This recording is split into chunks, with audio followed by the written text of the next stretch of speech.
Everyone, welcome back to my channel. వేరుశనగ గుళ్ళు. So పల్లి పొడి అనేది తయారు చేస్తున్నాను.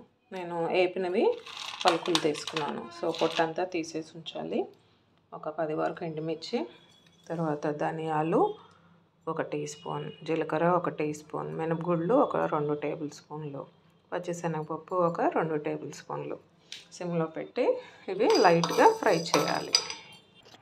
మిక్సీ జార్లో ఏపిన పలుకులు ఈ ఫ్రై చేసిన యాడ్ చేసి ఇప్పుడు వెల్లుల్లి ఎండుమిర్చి ఫ్రై అవ్వాలి.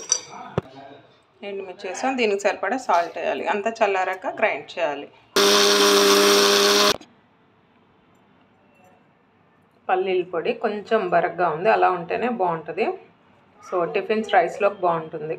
వేడివేడి అన్నంలో పల్లి పొడి నెయ్యి వేసుకొని తింటే చాలా టేస్టీగా ఉంటుంది. నాకైతే కొబ్బరి పొడి పల్లి పొడి ఇష్టం. మీకే పొడి ఇష్టం నాకు కమెంట్లో తెలియచేయండి. మీరు ట్రై చేయండి.